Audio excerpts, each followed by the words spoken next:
Hello, everyone. We'll just wait a moment as people filter in, and then we'll get started in just a minute.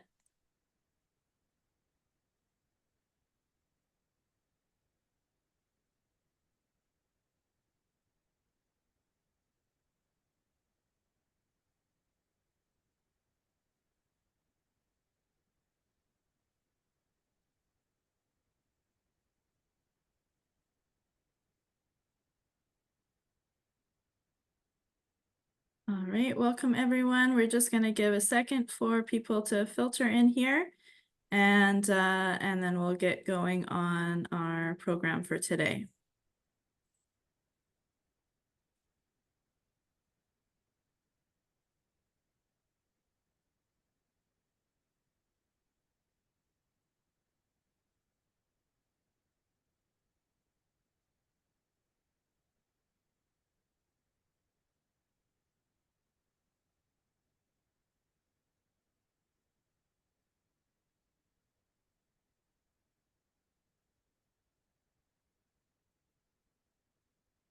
All right.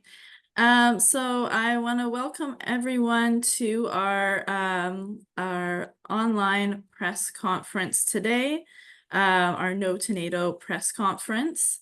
My name is Janine Solanki, and I'm the chair of Mobilization Against War and Occupation, and on the coordinating committee of the Canada-wide Peace and Justice Network.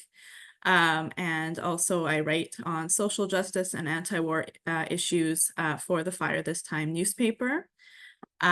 Myself, I am based in Vancouver and on the unceded and traditional territories of the Musqueam, Squamish, and Tsleil-Waututh nations. And as we're all joining from different places, I think mainly from across Canada, I want to ask that we all take a moment to acknowledge the Indigenous territories that we are all joining from on this press conference today, and the ongoing struggle of self-determination for Indigenous nations. So as we get started today, today's press conference is held by the Canada-wide Peace and Justice Network, which brings together about 50 anti-war, peace, environmental, solidarity, and social justice organizations from across Canada to work on common campaigns. And one of our central campaigns over the last 4 or so years that we've been organizing has been demanding no to NATO and Canada out of NATO, for which we've organized days of action, released statements, and held educational webinars to protest this dangerous military alliance. The North Atlantic Treaty Organization, or NATO, is a US-led nuclear-armed military alliance that was founded by 12 countries, including Canada, in 1949. And this year is marking its 75th year at a summit in Washington, D.C., coming up starting tomorrow, July 9th to 11th. In the last 35 years, NATO has been behind many of the bloody imperialist atrocities committed under the auspices of the so-called international community, including bombing former Yugoslavia, Afghanistan, Iraq, Libya, and now Ukraine. So in protest to the NATO summit from July 5th to 11th, the Canada-wide Peace and Justice Network is holding this week of action coming, which we're right in the middle of, in cities across Canada, demanding no to NATO, Canada out of NATO, and nature, not NATO. Actions have already taken place in Vancouver, Victoria, and Regina during this week of action, and we're continuing this next few days in Ottawa, Hamilton, and Winnipeg. These actions include informational tabling, banner displays, discussions, pickets, and rallies, including outside of the office of the Prime Minister in Ottawa. During this week of action, we're also encouraging people to sign on to the new parliamentary petition calling on Canada to withdraw from NATO, and I will be posting that in the chat in just a moment. So if you haven't signed on to it, or if you'd like to share it, you can go ahead and do so. This week of action is also in solidarity with the No to NATO, Yes to Peace counter summit and protest, which was held in Washington, D.C. From July 6th to 7th, also ahead of the NATO summit. So we're also going to be holding a webinar later this month to report back from this important action. So before we get started, as we're here today with media, with public, we in the Canada-wide Peace and Justice Network feel that as anti-war and social justice and climate organizations, we believe it's absolutely critical to mobilize, to educate, to organize, to unite against NATO, against war, against occupation and sanctions and military interventions that are dominating our world right now, and to join with peace-loving people around the world to build a strong, united, and effective global movement against NATO, against war, and for a better world. So that is where I'll leave my opening for today, and I'm going to, in a moment, hand off to our great panel of speakers from all across Canada today. They'll be giving some short remarks, and then as this is a press conference, we'll be opening up for Q&A. So if you are joining from any media organizations, if you could just put in the chat what media you're representing. And then when we get to the end of our speakers and we go to question and answer, you can either use the Q&A box. We will monitor the chat in case a question ends up there. But if you can use the Q&A box, I will direct the questions to our speakers. And also, if you would prefer to ask a question live, you have the option to raise hand. And then we can call on you and unmute you in turn. All right, so I think we're ready to go off to our first speaker here in a moment. And we will be taking raised hands at the very end after our speakers from media. But if you have any questions that you'd like to get into the Q&A, you can also put them there in advance, and then we'll read them at the very end. All right, so I'm going to now introduce our first speaker, who is Dr. Kevin McKay. Kevin McKay is a social science professor and union leader in OPSEU, SEFPO. He researches, writes, and speaks on the topic of societal collapse, systemic risk, and political transformation. In 2017, he published Radical Transformation, Oligarchy, Collapse, and the Crisis of Civilization, and he's currently working on a new book titled A New Ecological Politics with the Oregon State University Press. So I'll hand it over to Dr. Kevin McKay. Thanks very much, Janine, and thanks to all of the organizations who are behind this webinar and the events that have been unfolding really around the world, but particularly in Washington to protest against NATO. I'm speaking from Hamilton, so this is territory of the Haudenosaunee and Anishinaabe people, and it is guided by the Dish with One Spoon Wampum Agreement. So pleased to be speaking to you all from Hamilton here. So while leaders of its member countries are attending the North Atlantic Treaty Organization's 75th annual summit this week in Washington, peace organizations around the globe are meeting at the same time to protest NATO and demand that it be dismantled. NATO presents itself to the world as a defensive alliance dedicated to peace and stability. However, an examination of the alliance's historic and present-day activity reveals NATO instead to be a prime mover of the war and geopolitical instability that currently blights our Earth and that threatens to escalate to the point of nuclear catastrophe. NATO was founded in 1949 by the United Kingdom, the United States, Canada, and 9 other European countries. The alliance was initially intended to provide a military counterweight to the Soviet Union and a check to the threat of post-war Soviet expansion. This Cold War balance of power between Eastern and Western blocs is what NATO apologists continue to use to justify their claim of the alliance's defensive nature. However, NATO's formation can only be understood in the context of the post-World War II geopolitical landscape.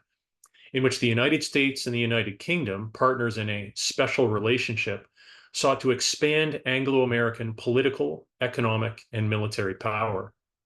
As Lord Ismay stated at NATO's founding, the alliance was intended to keep the Russians out, the Americans in, and the Germans down.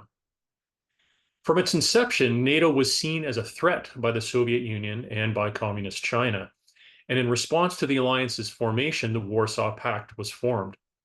Eastern Bloc fears turned out to be well-founded, as during the Cold War, NATO became a means to militarize Europe, to fill its member states with American military bases, troops, and armaments, and to eventually expand the American nuclear arsenal to European countries, thus bringing the threat of a nuclear first strike close to Soviet borders.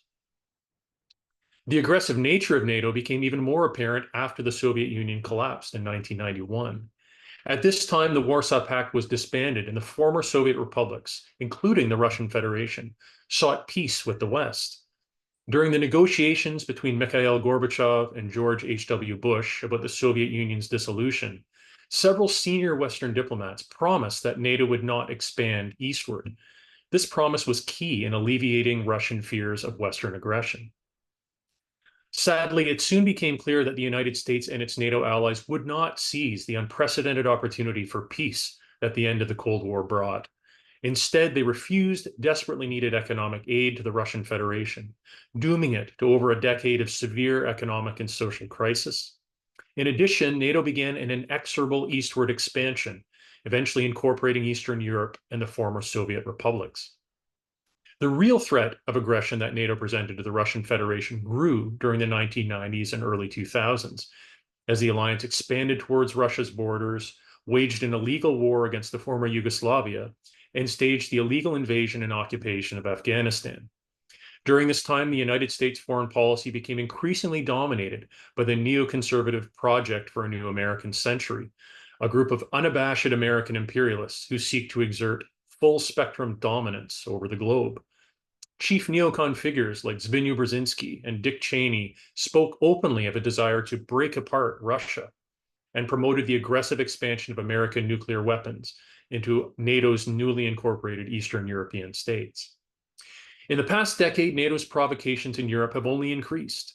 In 2000, seeking to diffuse growing geopolitical tensions, Russian President Vladimir Putin asked to join NATO, but he was rebuffed. In 2007, Putin invited NATO countries to create a joint missile defense system, but he was ignored. In 2008, the United States announced that Ukraine would become a NATO member, crossing what Russia had long said was a red line that threatened their very existence. In 2014, the United States supported a far-right coup against the democratically elected government of Ukraine, sparking a civil war in that country and setting the stage for Russia's 2022 invasion. Since the 2014 civil war began, NATO has been flooding Ukraine with weapons, turning it into a de facto NATO member, while thwarting peace at every turn. This reckless promotion of war and aggression continues to this day, as NATO appears ready to double down on prolonging the Ukraine war, with devastating effects on that country's infrastructure and horrendous losses to its soldiers and citizens. What the people of Ukraine, Russia, and the world desperately need is a negotiated end to the Ukraine war and a new framework for lasting peace in Europe and in Asia.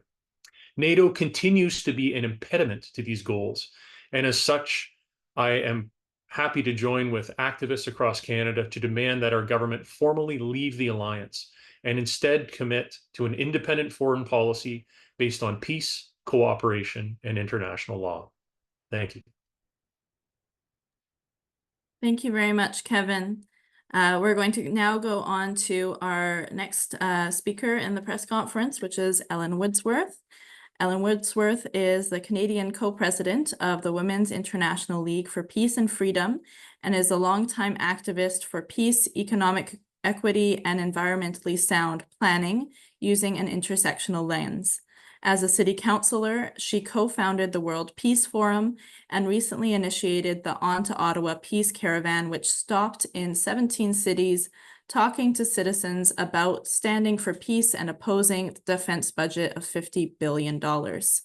She joins Canadians calling for taxpayers' money to be spent for affordable health care, housing, childcare, refugees, education, implementing the TRC and missing and murdered Indigenous women, girls, and Two-Spirit people recommendations, and addressing climate change. Thank you, Ellen. Thank you so much. Sorry, I'm on a Gulf island and it's not a very good internet here.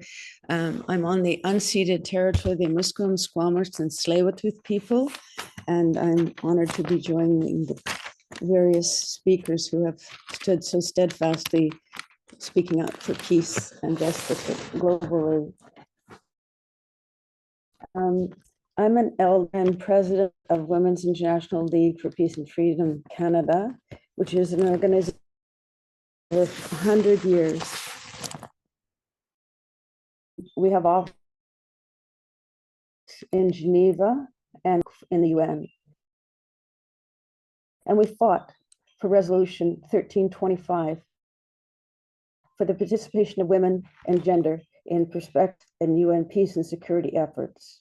We have chapters in 40 countries that work for peace, and we're strongly represented in the protest against NATO. We have watched with horror more and more powerful and rapacious, serving the military-industrial complex, supporting wars and conflicts, causing massive destruction, disasters.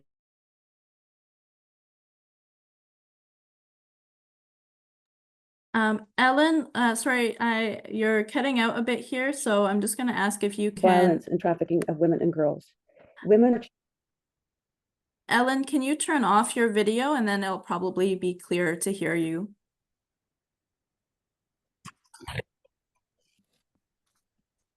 Okay, yeah, go ahead. Okay. And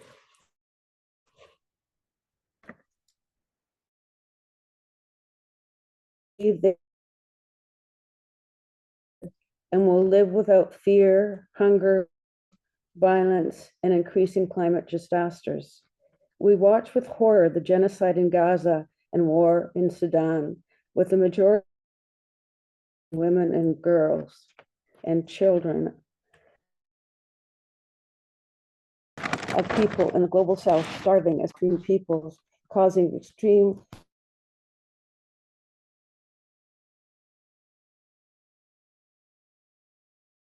gays and lesbians and women and girls flee to borders and are trafficked at those borders. Millions of people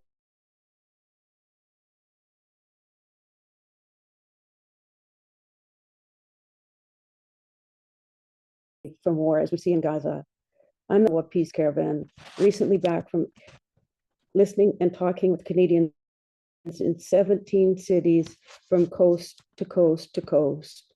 We talked with people in churches, cafes, in youth encampments, craft fairs, meetings places, we talked to store owners, gas station attendants, farmers, housewives, and the queer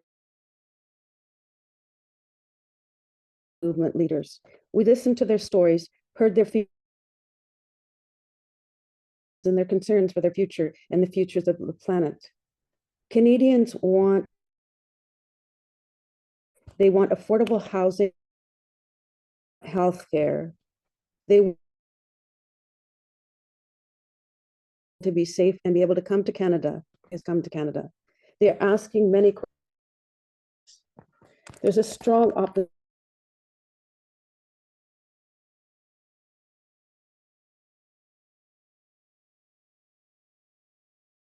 Bay talked about opposing the proposal to bring to bury on First Nations land. A senior rents a small home and Ellen, tells us he's terrified about what he will. Ellen, you're cutting out quite a bit. I'm wondering if maybe you might be able to find a spot that maybe has a stronger connection and we can come back to you a bit later.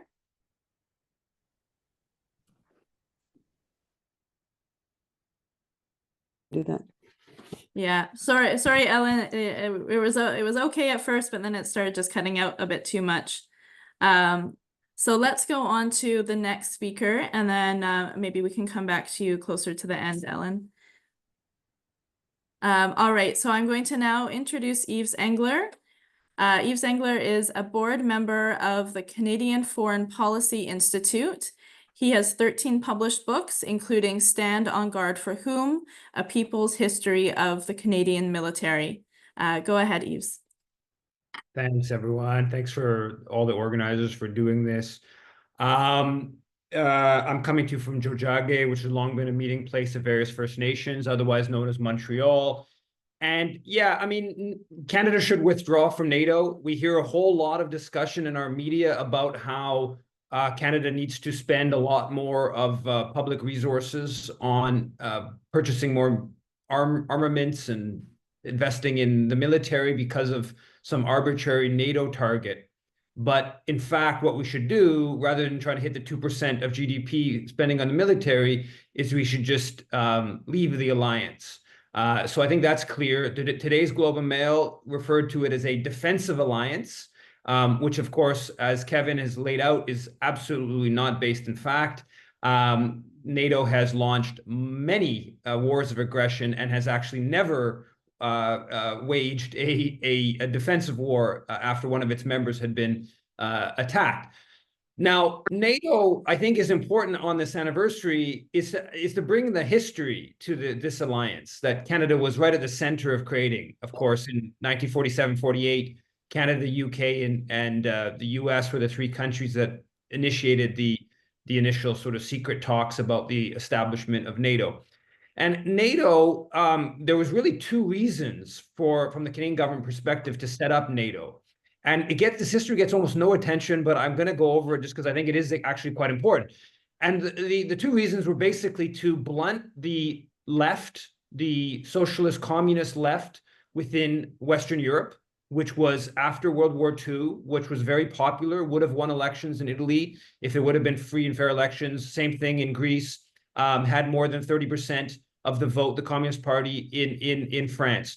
So basically, the fascists, the right-wing forces were really discredited during World War II. And so the communist forces that had actually supported resistance to the fascists were very popular.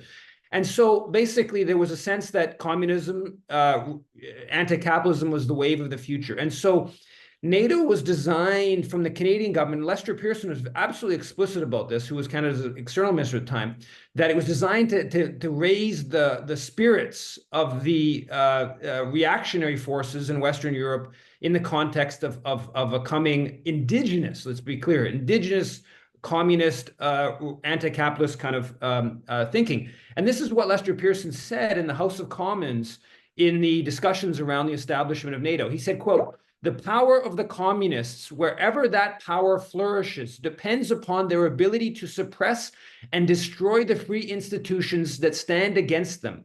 They pick them off one by one, the political parties, the trade unions, the churches, the schools, the universities, the trade associations, even the sporting clubs and the kindergartens."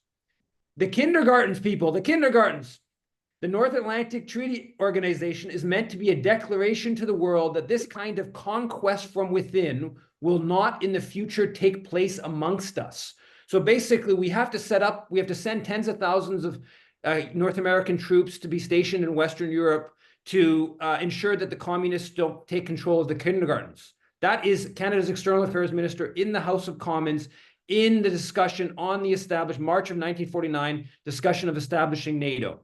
Now, the other motivation for establishing NATO, of course, was that the colonial powers, the former European colonial powers, were weakened during World War II. And there was a new hegemon on the scene, of course, that being our neighbor to the south.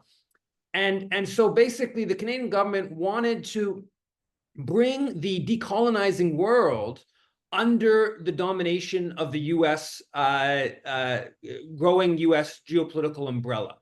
And again, Pearson was, this is all open in the House of Commons. This is a hidden fact. You can check it out on Hansard. Pearson, in a debate around establishment of NATO, said, quote, "There's no better way of ensuring the security of the Pacific Ocean." Again, not the North Atlantic, the Pacific Ocean, at this particular moment than by working out between the great democratic powers a security arrangement, the effects of which will be felt all over the world, including the Pacific area. Later on, and a couple of years later, he said that the defense of the Middle East is vital to the successful defense of Europe and North Atlantic area. And then in February 1953, Pearson again in the House of Commons said, there's now only a relatively small, which was actually 5,000 kilometers, geographical gap between Southeast Asia and the area covered by the North Atlantic Treaty, which goes to the eastern boundaries of Turkey. So Lester Pearson was absolutely unequivocal that NATO was a tool of world domination. Now, concretely in this and how it was used is that in the 1950s, Canada provided over $1.3 billion in NATO mutual assistance program support to the European NATO members. We gave, in today's money, probably $8 or $9 billion in weapons to the European powers in the 1950s while they were suppressing the independence movement, the French in Vietnam and Algeria, the British in Kenya, the Belgians in Congo, et cetera, et cetera. We had our bullets were being used by the French in Algeria. We were giving the bullets to the French, knowing where they were being used to suppress independence. So basically, the NATO was set up to reinforce the European colonial arrangement, but bring it under a US geopolitical umbrella. So from the get-go, NATO is an odious alliance. It should never have existed. Of course, the Warsaw Pact wasn't established until many years later. It was never about defending against the Soviet Union, et cetera, et cetera. This is it was understood by African movements in the 1950s. So this history needs to be understood. And then since the demise of the Soviet Union, all that has happened is NATO has become more and more aggressive. Whether we talk about the bombing of Yugoslavia, the war in Afghanistan, Canada leading the NATO destruction of Libya, expanding eastward, et cetera, et cetera. So in today, here now, Canadians should say, no, we won't spend 2% of our GDP on the military, like the NATO is asking us to do. In fact, rather than fulfilling this NATO objective, let's get out of this belligerent militaristic alliance. Thank you. Thank you, Yves. We'll go now on to our next speaker, Dr. Mark Leith. Mark Leith is a retired psychiatrist who taught psychotherapy at Sunnybrook Hospital, the University of Toronto. He is an author of the book Problem Solving Psychotherapy and the hit play Dinner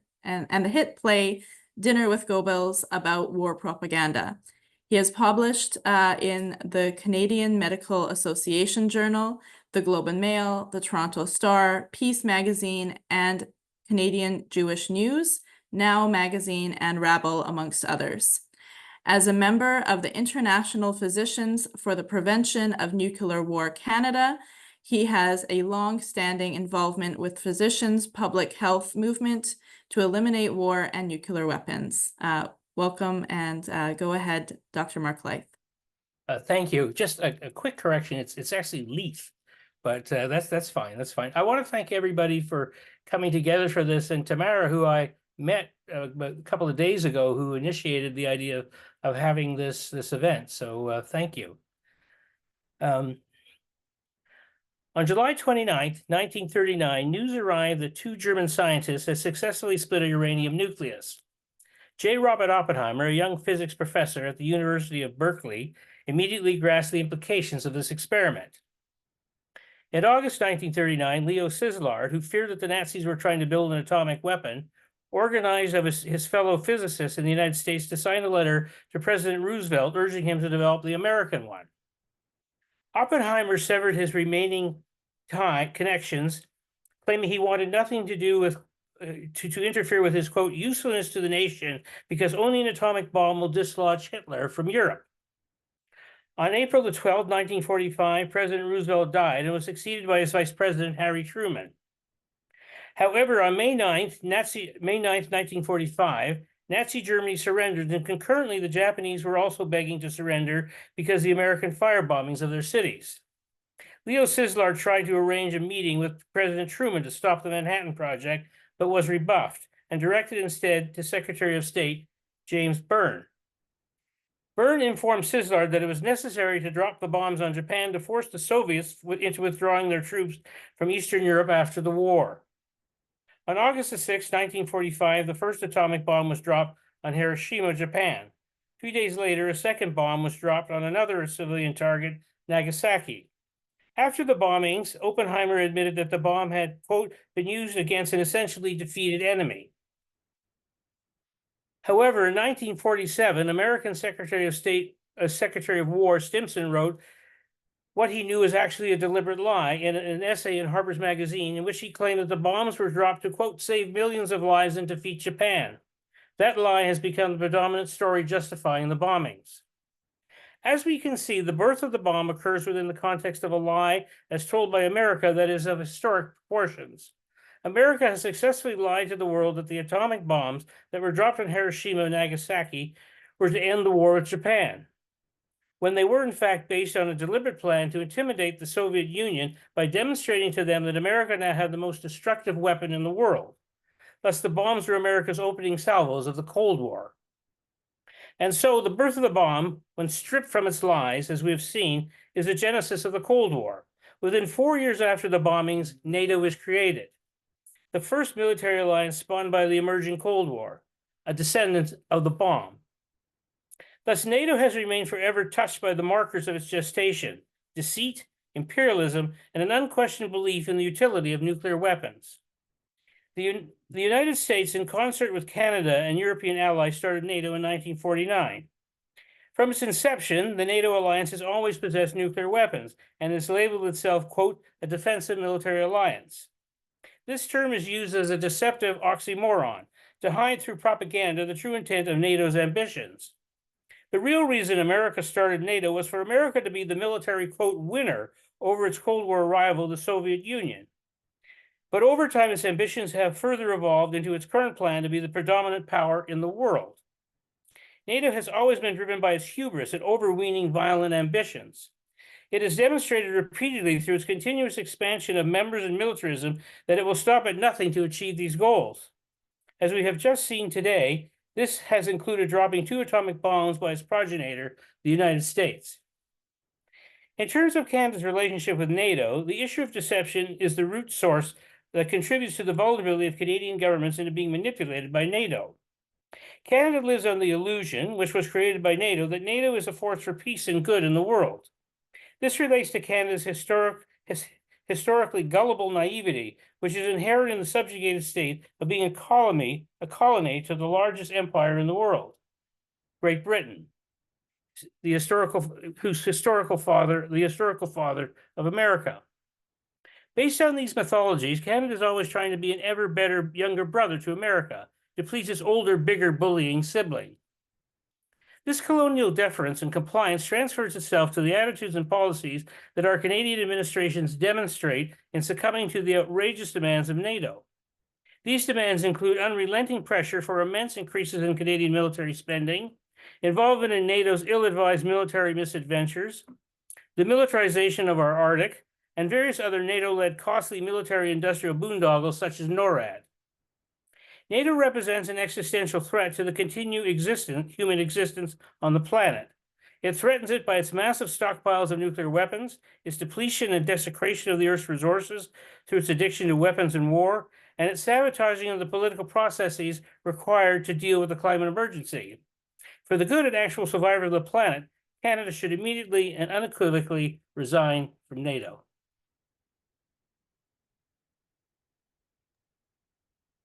Thank you very much. Thank you for joining and bringing those words. And we'll go now on to our next speaker. We have 2 more before we can open up for question and answer. So I'd like to invite up Glenn Michalchuk. Glenn Michalchuk was elected national president of the Association of United Ukrainian Canadians in October 2022. He is also chair of Peace Alliance Winnipeg, which is part of the wider Canadian anti-war and anti-imperialist movement.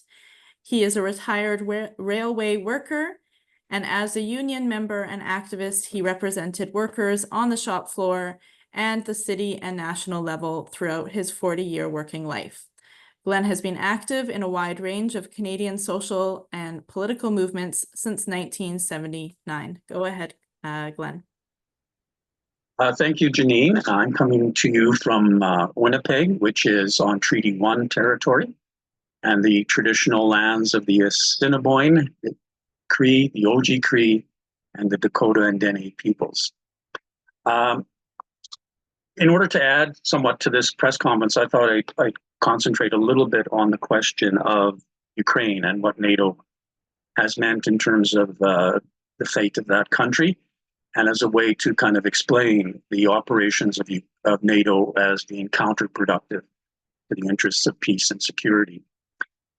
As the NATO summit approaches, the Canadian mainstream media is filling the news cycle with stories about the increasingly dangerous situation in the world and the need for Canada to step up and meet NATO's demands to increase defense spending. The world situation is indeed becoming more dangerous, but Canadians need to know that this is because of NATO and its actions, not because of the actions of other countries, which are responding to the actions of NATO. The Ukraine war will dominate NATO discussions at the upcoming summit. This war would have not happened but for the politics which have governed NATO from its founding. NATO was not about securing peace. Its objective was and remains that of projecting US interests and military power in Europe. Ukraine fell victim to this, as it was the last and most critical piece for NATO to expand and capture Europe militarily and politically for the United States. Ukraine, as part of NATO, would then serve as a springboard for future confrontation with Russia. The disaster this war has brought to Ukraine and its people is entirely due to the political and military tensions of the Cold War. Even though the Cold War ended more than 30 years ago, it is NATO which has continued these tensions. Since 2022, Canada has spent more than $13 billion to fuel the war in Ukraine rather than finding a way to end it. Prior to this, for more than 2 decades, Canada, Europe, and the US stoked political instability to make Ukraine vulnerable to the role it would play as agent for NATO's expansion and preparations for war in Europe. Ukraine will find no protection from NATO. Far from guaranteeing the sovereignty of its member states, NATO subverts this and, as in Ukraine, binds countries to the politics of confrontation and war. War between Russia and Ukraine was not inevitable. It became inevitable through the actions of NATO, the US, Canada, and Europe to seek confrontation with Russia. Rather than diplomacy in the months leading up to Russia's invasion, NATO countries ramped up the threats. This was particularly evident in the Cold War rhetoric of Canadian politicians. The jingoism of stand with Ukraine concealed an agenda that has brought devastation to that country. When war did break out in the first few weeks, Russia and Ukraine sought a peace deal, but that was scuttled by the intervention of NATO with its promise of unlimited support if Ukraine backed out of the peace agreement. Now, more than 2 years later, with millions of its civilians having fled Ukraine and probably never to return, a country devastated by war and facing political partition similar to Yugoslavia as a result of that NATO war, the NATO summit will declare it stands for continued war in Ukraine. 75 years of NATO has not brought peace or stability, destroyed Libya, it brought the breakup of Yugoslavia, and now most likely Ukraine. It has created international tensions instead of lessening them. It has funneled billions into wars and war spending, forcing its member countries to cut back on social spending. It is not much to celebrate. Thank you.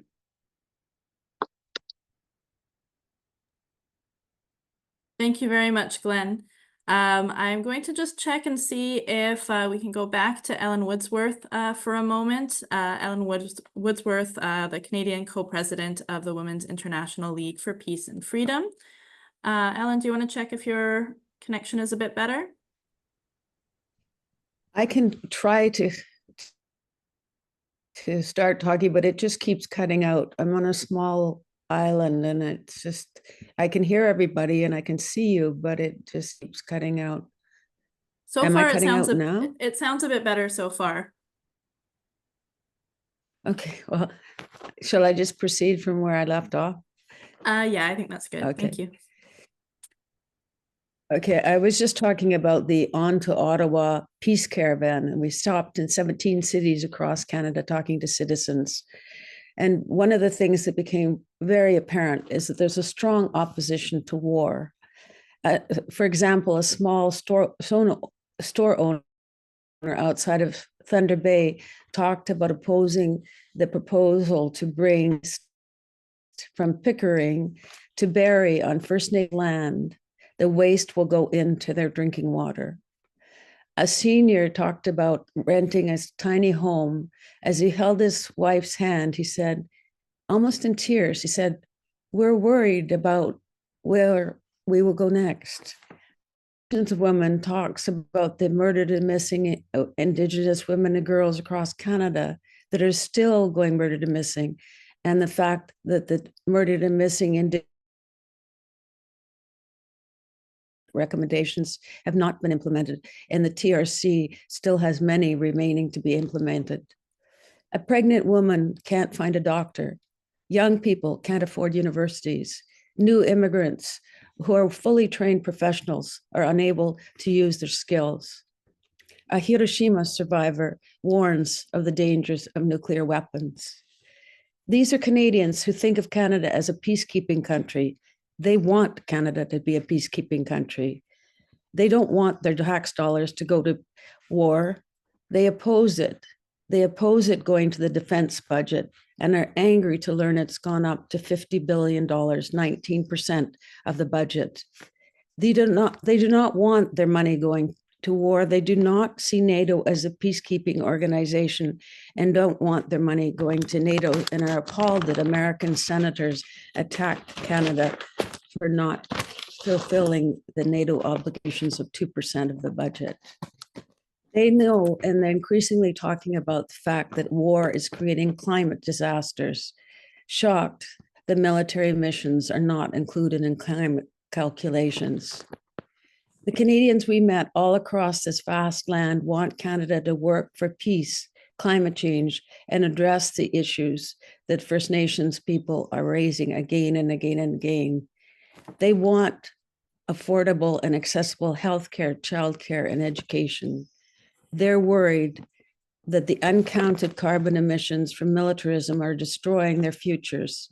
They see NATO following the warmongering of the United States and the military-industrial complex, expanding into Asia, and they're afraid. People all across Canada are afraid. They don't want war. They want peace. They want leadership for peace. They want to build peace coalitions. Women especially are rising up, as we see in Wilf's organization around the world in 40 different countries. We want demilitarization, decarbonization, decolonization. And that's what we heard again and again and again in the On to Ottawa Peace Caravan. And we took those issues to Parliament Hill, and we spoke out, calling for the government to move the defense budget into social needs and address climate change and deal with the issues of the TRC and murdered and missing Indigenous women and girls. Wilf is going to Washington to join the thousands to oppose NATO. We see NATO as a vehicle of the military-industrial complex, which is the only one benefiting by the billions. Wilf led the fight for the UN Resolution 1325 for women to be part of peacekeeping, not warmongering. Women are saying no to global NATO, no to war as a way to solve international disputes. No more war, or there will be no more world. We say yes to peace, yes to addressing climate change, yes to addressing global social issues. We ask you to join our call. Thank you very much, Ellen, and it was much clearer. We could hear you pretty much fully there. So thank you. We're going to go to our last speaker, who's going to round out our discussion today, and then we'll go to a few questions and answers. Ken Stone is a veteran trade unionist, environmentalist, and an anti-racist and anti-war activist and resident in Hamilton, Ontario. Currently, he is the chair of the Community Coalition Against Racism in Hamilton and treasurer of the Hamilton Coalition to Stop the War. Go ahead, Ken. Thank you very much, Janine. I want to emphasize a point raised by my colleagues on this panel, and that is that NATO has recently placed all of humanity in the gravest nuclear peril since the Cuban Missile Crisis. About 1 month ago, NATO Secretary General Stoltenberg announced happily that 4 NATO member countries, the US, the UK, France, and Germany, had agreed to give their long-range missiles to Ukraine and the green light to use them to launch these missiles deep into Russia. Well, actually, what he said was not quite true. The missile systems are not handed over to Ukraine. The missile batteries are installed in Ukraine, but the satellites, the spy satellites in space remain with the NATO members. The control over the AWACS planes and drones that buzz around the Black Sea still belong to the NATO members. At the last moment, and so that the communications and the targeting still are in the hands of the NATO members. And all that happens at the very end is that a Ukrainian military personnel is called in to press the launch button. From the point of view of Russia, the missile long-range missile attacks into Russia are acts of war, direct strikes by NATO on Russia using the fiction that it's Ukraine that's handling the process, but that is not true. Recently, U.S. ATACMS missiles were launched in this manner on Sevastopol in the Crimea, killing about 4 or 5 people and injuring about 120 or more innocent civilians, families having celebrating a weekend at the beach. The Russians have said they will retaliate, and I believe they will. They will probably wait till after the NATO summit this week, because in my view, the attack on Sevastopol was a provocation to get the Russians to do something so that NATO could rally at its troops at its summit this week.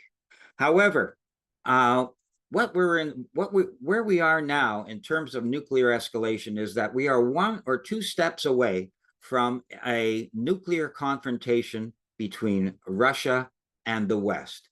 And that means we might be in a few weeks or maybe a couple of months in a situation similar to the 1962 Cuban Missile Crisis, and through which I lived. I was a kid, and I remember the sirens going off at night.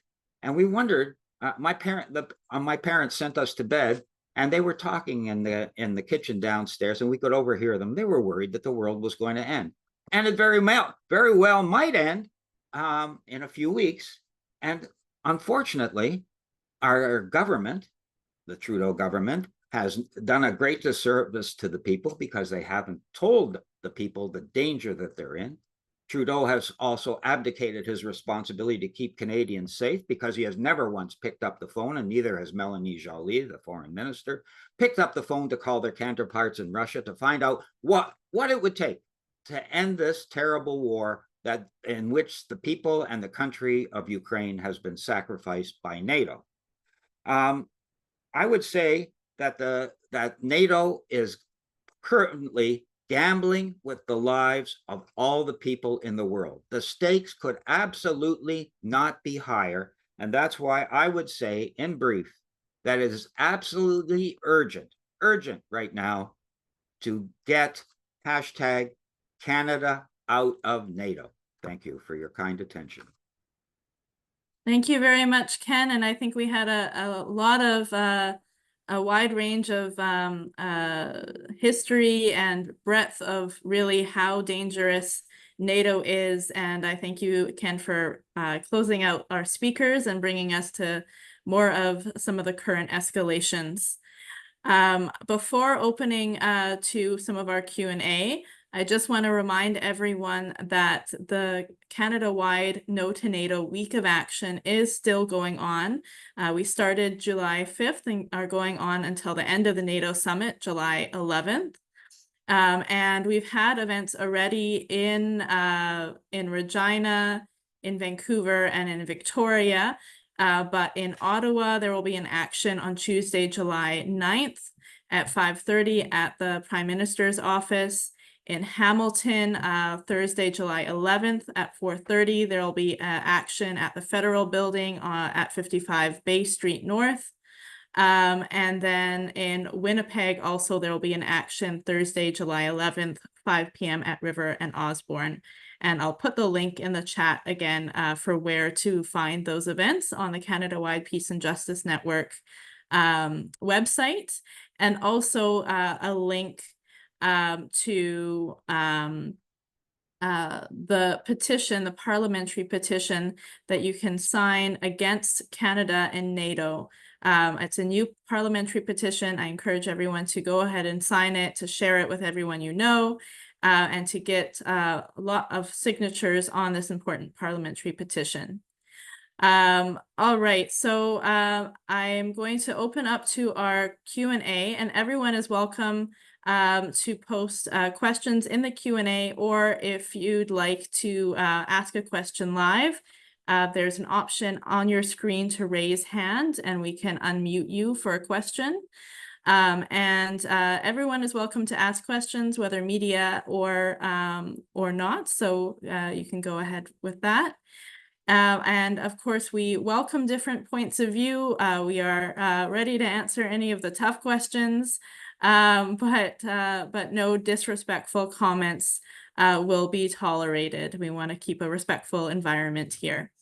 So I will go on to our first question in the Q&A. It is from Jim Davis, and the question is, how might it be both best and pragmatically possible for the public pressure to be put on the COP29 process and other international processes to account for CO2 and other emissions in relation to climate change from both NATO and other militaries around the world, should as many stakeholders as possible the liabilities of militarism? And I see that Kevin would like to answer that question, so I'll give him the first shot at it, and then anyone else who'd like to add can afterwards before we go on to the next question. Thanks, Janine. Thanks, Jim, for asking that question. I just wanted to really quickly acknowledge that I think what you're getting at is extremely important, is that we need to forge links between peace activists, anti-war activists, people who are talking about geopolitics, and also people who are talking about global climate change.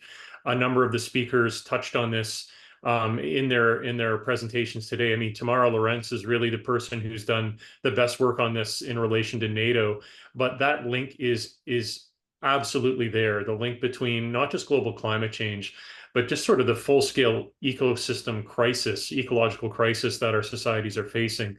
Militarism is completely related to that. And I know, I'm sure folks like Glenn could speak to even just the devastation that's been wrought on Ukraine. Some of the most productive farmland in the world, beautiful, lush forests, fresh water, all just being destroyed, poisoned, denuded by the conflict there. So I think forging links between environmental activists and anti-imperialist and peace activists is incredibly important. And if we can use climate change as a framework to do that, I think that's a great idea. Thank you, Kevin. Would any of the other panelists like to respond to that question?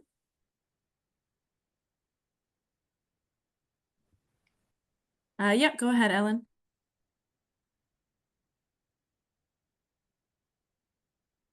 I think we're at a critical point right now. We're leading up to a federal election, and I think talk about that link between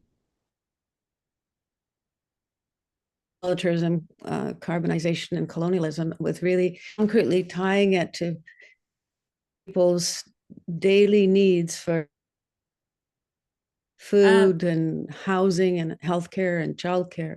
Ellen, you might just want to turn your video off. I think that will help for your voice to come through clearly.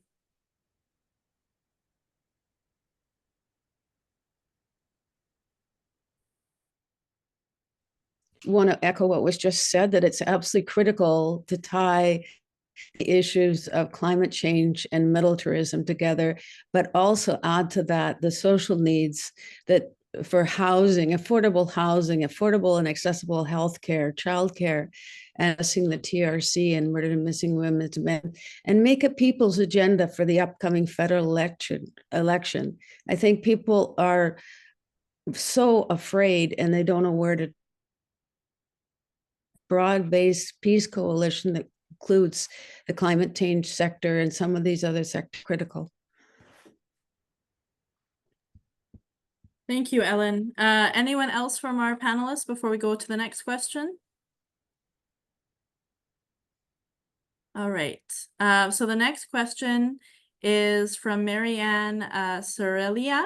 Sorry if I got your name wrong. And the question is, all wars are media wars. The peace movement is losing this war as Putin has been successfully vilified in the minds of Canadians.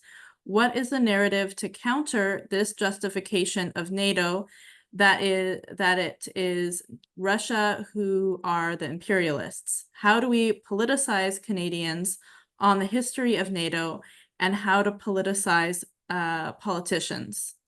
This press conference is great, but we'll get maybe one day of coverage. We need an ongoing plan to counter the ongoing media work of NATO, the military companies, and governments in NATO countries. Would anyone from our panelists like to respond to that question?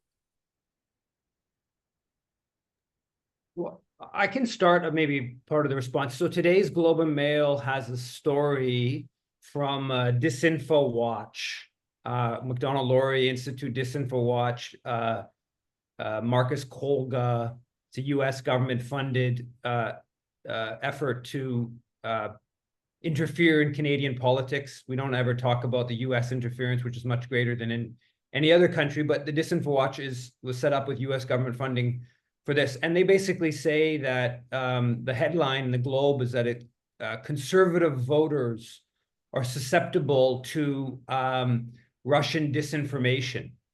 And what they define as Russian disinformation, of course, includes significant things that are true in large part, which is that NATO expansion and stuff like that plays a role in provoking this and the like. So we have to understand that there is a very elaborate think tank, arms industry funded think tank milieu in Canada.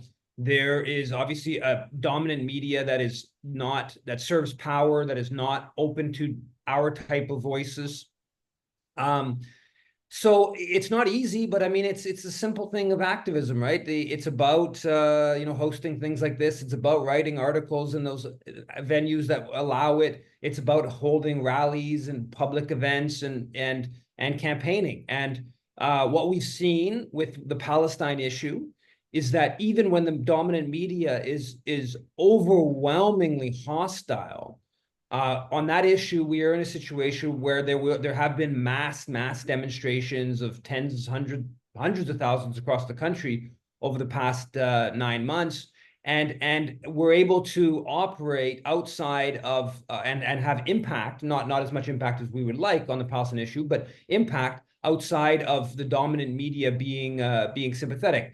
So it's just that work. I mean, there's no real sort of answer to it now. With regards to Russia specifically, I think what Putin has done is very aggressive, is militaristic, is brutal, and I don't think we should shy away from that. But we should be clear that where we are, which is here in Canada, and where we have influence politically, the NATO alliance, our government has played a role in the 2014 coup, has played a role in the low-level NATO proxy war with Operation Unifier that Russia expanded 2 years ago.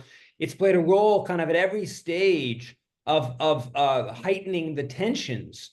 And I think we should focus on having our government, putting pressure on our government to uphold international law, to not violate Ukrainian sovereignty and the like, which we've been doing now for 30 years. So it's not easy, but you know, the arms companies, there is no company, there is no sector of corporate Canada that makes huge amounts of money off of selling weapons that will finance a peace movement. That doesn't exist. There does exist on the other side. There are arms companies that will finance think tanks. So we have to figure it out ourselves, and it's mostly volunteer activism, but it can be done. It's been done, and we have all kinds of technologies that make it, in some ways, much easier today than it's ever been. Thank you, Yves. I'm going to now go to Ken, who has some comments to this question also. Well, I'd like to thank Marianne for submitting the question, but I respectfully disagree with the first statement that the peace movement is losing this war. 6 months into the war, as I recall, I don't have it in front of me now, but there was a poll taken in Canada, and it showed that about 13% of Canadians surveyed believed that there should be a negotiated end to the war in Ukraine.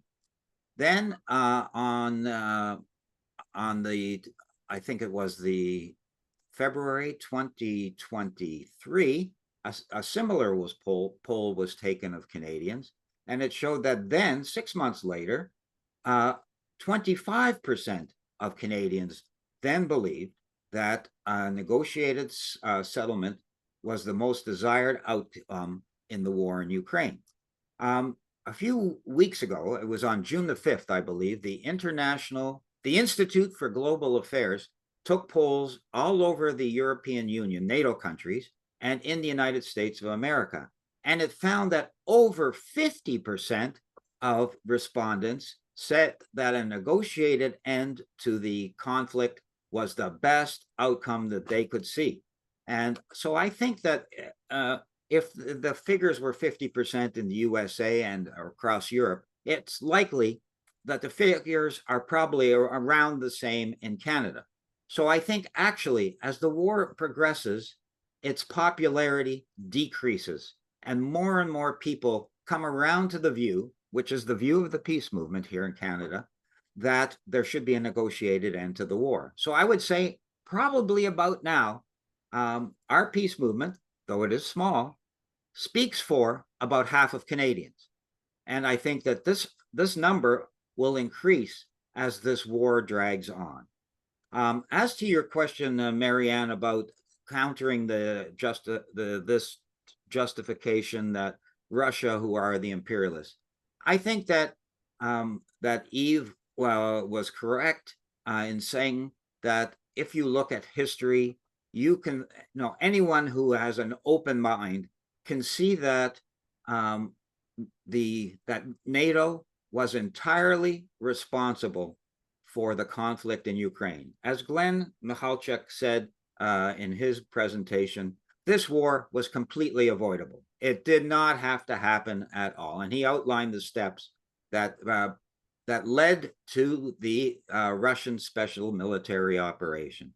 I think that we can say that that if we continue to present to people the history of how this conflict developed, I think that people will inevitably come around to the same point of view, that NATO pushed Russia into the corner and continued to prod the Russian bear until it retaliated.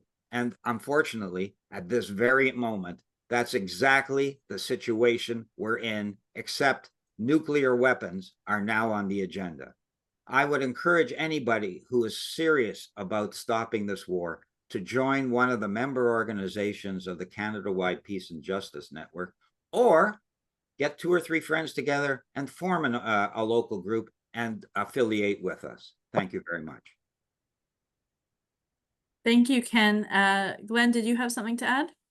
Yeah, just briefly. On one of the Canadian government websites, it actually goes at lengths to document why it calls the issue of this being a NATO-inspired war.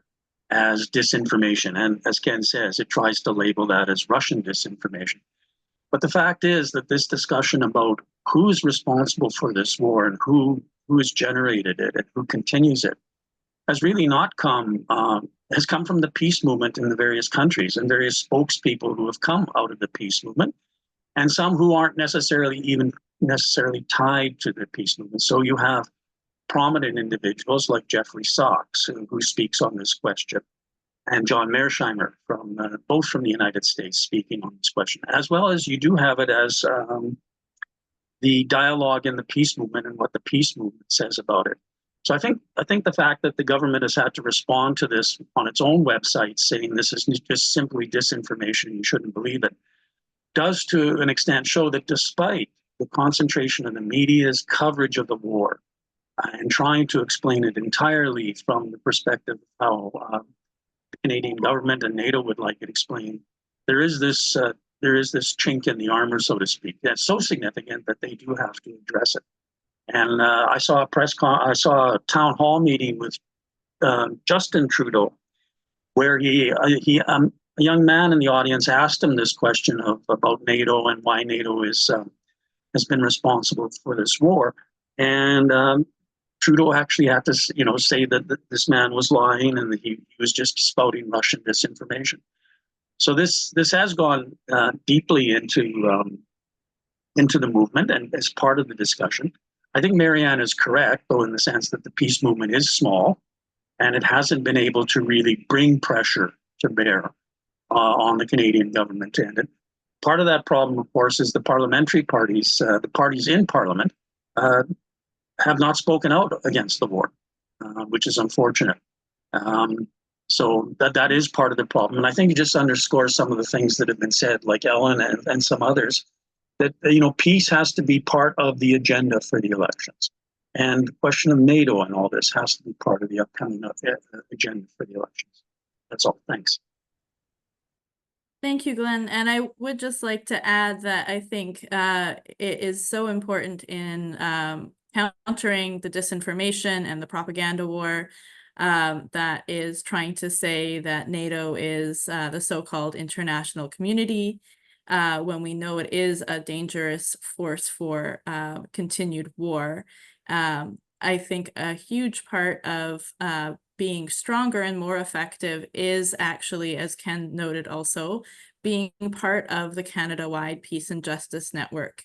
And when we are talking to people, when we're talking to the general public about NATO and our campaign, it's so much more powerful, for example, to be handing them a statement that is on behalf of 50 groups across Canada, that is on behalf of not just one group and not just a few individuals, but really the anti-war movement from across Canada. And I think that has an added weight and gives people maybe a bit more consideration that this is something that they should look into, something that they should read with a bit more seriousness.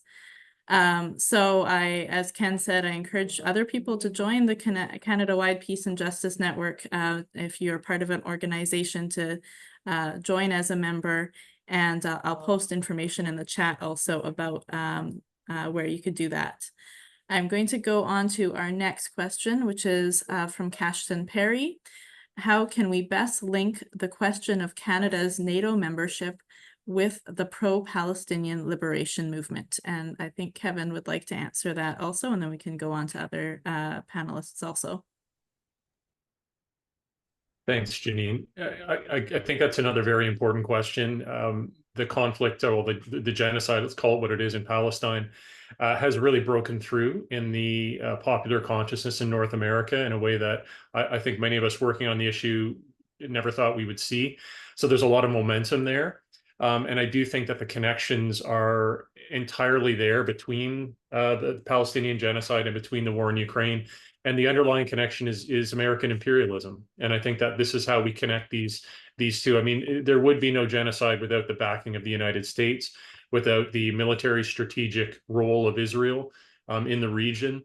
And also, as has been pointed out, I think really well by a number of our speakers, the whole conflict in Ukraine is solely due to you know, the US wanting to expand its military presence in Europe, you know, wanting to defeat its geopolitical rival, Russia.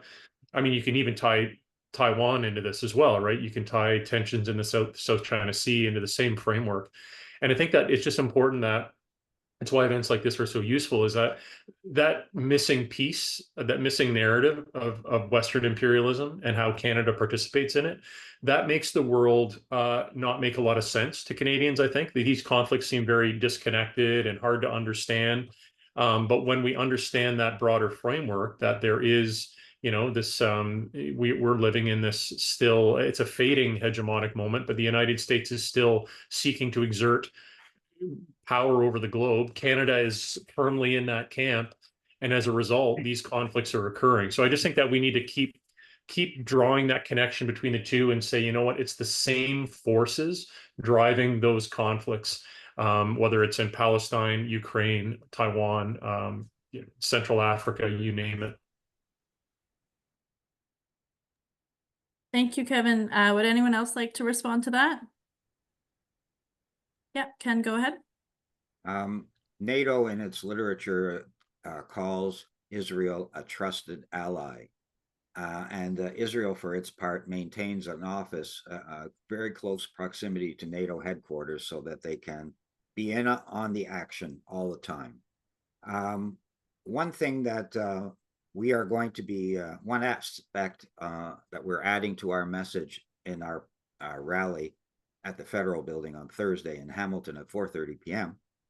Is that the Trudeau government should get out of Operation Prosperity, so-called Prosperity Guardian in the Red Sea, in which the US and UK have repeatedly bombed dozens of times the country of Yemen, because the Ansar Allah movement has led an inspirational example of solidarity with the Palestinian people in trying to blockade the Red Sea and the Mediterranean Sea to bring pressure on Israel to end the genocide.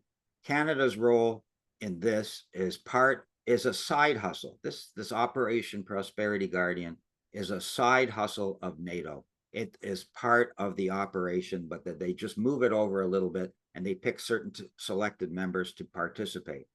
Most Canadians are unaware that there are 25 Canadian military and naval officers who are stationed in the command room for Operation Prosperity Guardian in Bahrain, and they are responsible for supply and coordination for these bombing runs on Yemen. The last one of which, there have been 3 on the province of Hodeidah in Yemen in the last 2 weeks. And before that, there was a series of them all at once. I can't remember how many attacks, which killed 16 people and injured 41. So Canada has a role as because of NATO. Canada is dragged into every single war of the US empire.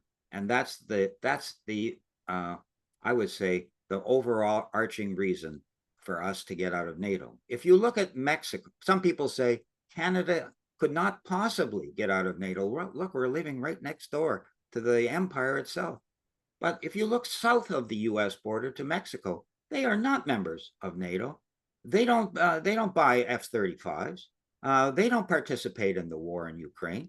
They say all kinds of things. Mexico supported the South African application to the International Court of Justice. I think if Canada were to get out of NATO, we would be able to have our own independent foreign policy and decide what we want to do and when, rather than being dragged into every war of the empire. Thanks. Thank you, Ken. Any other of our panelists? Okay. I'm going to go on to the last question that we have at the moment, which is from Tamara Hansen. She asks, thanks to all the speakers for an educational press conference. What actions are being planned for the No to NATO Week of Action in Canada? Is there anything being planned in Washington or the US? So I can partially respond to that, and then I'll pass it on to our panelists. So the Canada-wide Peace and Justice Network was a endorser of the No to NATO, Yes to Peace counter summit and rally in Washington, D.C. that was just this last July 6th and 7th, leading up to the NATO summit. And as part of these actions, there was even a 700-mile walk from Maine to DC with many people from Veterans for Peace that over 60 days walked the 700 miles talking to people against NATO, leading up to the counter summit on July 6th and rally on July 7th. So I'll post some info in the chat so you can see the reports from those 2 days. And those, I think, those events will be continuing through the next 3 days. I believe maybe some of our panelists can talk about some of the actions being planned in Washington or also in your own cities. So I'll first hand it over to some of the other speakers. I know Ken and I think Glenn have actions still coming up in your cities, and then I can add a little bit more.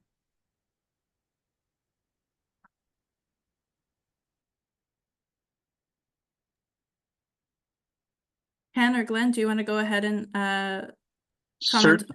The Winnipeg action is this Thursday at 5 p.m. in a location that we have many such actions, which is a corner of River and Osborne. It's a high traffic area, lots of pedestrian traffic. It's in a community just outside downtown Winnipeg, and lots of traffic. So Thursday at 5 p.m. in the corner of River and Osborne.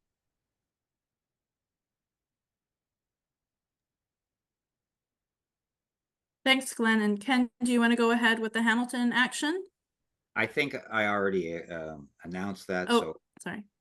let's just proceed. Sure. And then also for anyone who's in Ottawa, there will be an action in front of the Prime Minister's office on Wellington and Elgin in Ottawa on Tuesday, so tomorrow at 5:30 p.m. So I'll put the info in the chat again for that, and also for the reports from the No to NATO, Yes to Peace counter summit and protest. Give me 1 second while I post that. All right, and I'm just going to check if there are any other questions in the chat. I think all of those were answered. And the last question, I think Mary Ann wanted to add a little bit more. Perhaps a counter narrative then includes peace as essential to our politics, and that security comes from investing in improving social security, redistributing wealth, concentration, and climate crisis, not from investing war. Naomi Klein, in her latest book, Doppelganger, has some helpful sections on this. New question, can you outline the steps necessary to get Canada out of NATO? Would anyone of our panelists like to respond to that? So I think specifically the question, Ken, about outlining the steps to get Canada out of NATO. Kevin, would you like to go ahead? Thanks. I'm sure other folks will want to contribute, but from my sense, we still have to wage the war of ideas around this. Sorry, bad use of words, the struggle of ideas around this, in the sense that I think it's very important that there's an educational component about the history of NATO, about its effects in the world, about why Canadians should care, about our membership in NATO and how it relates to geopolitical instability. So I really do think that events that are educational in nature, that get this the kind of critical perspectives that we've been talking about today, are still really important, because I think you're going to need a public consciousness to then put political pressure on the parties to actually effectively remove ourselves from the alliance. So I just see that there really needs to be still a lot of education, outreach, mobilization at the grassroots level to start out. Thanks, Kevin. Anyone else from our panelists? All right, so I think we're nearing the end here. I want to thank everyone for joining, all of our panelists on different time zones across Canada. I think it's so important that we had this chance to talk to anyone who's joined here, both media and the general public. And this is live streamed on Facebook. Maybe Brandon, can you find where I put the link in the chat and just repost it again so that people have that there? But it is on the Canada-wide Peace and Justice Network Facebook and is recorded there so people can watch it again, and we'll be sharing it out also to the media. Glenn, did you have something to add there? Just on that last point, I think it'd be good to remind people there is that petition to get Canada out of NATO. I mean, and it just plays into what Kevin was saying about trying to build this consciousness and trying to make it a political issue in Parliament, even though parties may not want to discuss it. Yeah, very good point. And sorry, Yves, did you have your hand up also? Oh, okay. And I'm just posting that parliamentary petition in the chat again. I encourage everyone to follow us on Facebook, on Instagram, on Twitter. We're at Canada Peace Justice on Instagram and Facebook, and at Can Peace Justice on Twitter or X. And we'll be posting the live stream from today and also upcoming actions for the Canada-wide No to NATO Week of Action. So I thank everyone for joining us here today, for being part of this online press conference. And thanks to our panelists for giving us such a comprehensive view of just how dangerous NATO is and how we need to unite to fight against NATO. Thank you very much and have a great day, everyone.